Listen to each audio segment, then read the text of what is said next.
Conseil supérieur des églises de réveil du Congo, en sigle COSERCO, a organisé le 1er décembre au palais de congrès de Brazzaville un culte spécial d'intercession et de prière en faveur de la paix, l'unité et la cohésion nationale. Ce culte a rassemblé les hommes de Dieu et les fidèles venus des différentes églises, ont célébré le Seigneur par leur voix pour demander sa miséricorde et la présence de son esprit. Dieu est un. La preuve est que dans sa prière sacerdotale, le Seigneur Jésus-Christ, avant qu'il monte au ciel, il a prié auprès de son Père afin que le corps soit un.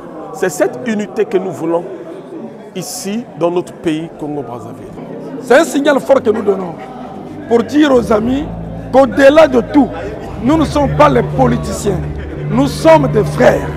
Donc les groupuscules, les plateformes ne doivent pas nous séparer, enlever ce qui est plus fort en nous, l'amour fraternel. Car quand nous irons au ciel, Dieu ne verra pas les groupuscules. Dieu verra le cœur de chacun de nous. Donc nous lançons un signal que nous soyons frères, que nous retrouvons l'amour que nous avons au début de l'Église et que nous soyons unis pour que l'Église puisse briller au sein de la nation et que la nation soit éclairée par notre lumière. Dans la volonté du Seigneur, il veut que son Église soit unie. Je crois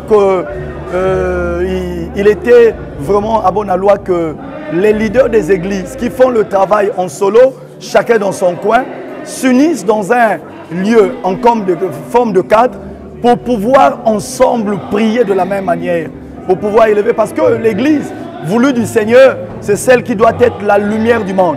Si nous voulons éclairer, nous avions compris, chacun avec sa portion de lumière, en éclairant celui dans son coin, ne pouvait pas permettre à Dieu d'accomplir les plus grandes promesses qu'il a tracées pour notre pays, le Congo.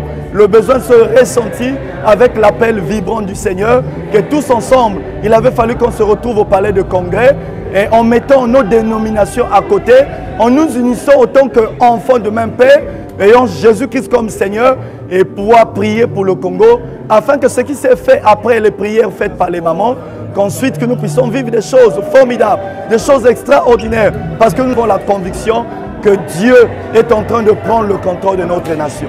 Pour le président national du COSERCO, en tant que gérant d'une grande plateforme, veut que l'Église du Christ s'exprime dans l'amour et l'unité. Sans cette unité du corps de Christ, le monde à qui nous prêchons la parole de Dieu, le monde que nous voulons amener à Christ pour que le monde devienne disciple de Jésus, ne peut pas croire véritablement en l'œuvre qui se fait par ses serviteurs s'il n'y a pas cette unité. Donc, nous avons voulu élever d'un cran le niveau de consécration de notre service à Dieu pour supplier Dieu de nous accorder cette unité-là, pour que cette unité-là du corps de Christ puisse avoir un impact positif sur notre nation. Et comme cela tombe justement un 1er décembre, comme vous l'avez entendu, donc 12e mois de l'année, par le prophète, n'est-ce pas, qui a eu un temps prophétique au cours de cette célébration. Donc tout cela est prophétique. Prier à cette date de ce premier jour montre que nous avons prié au moment opportun pour véritablement faire, comment dirais-je, toucher le cœur de Dieu et faire descendre cette grâce de communion et d'unité dans le corps pour que cela puisse se répercuter sur notre nation. Ce culte représente la gloire de Dieu avec un signal fort pour élever l'œuvre de la croix.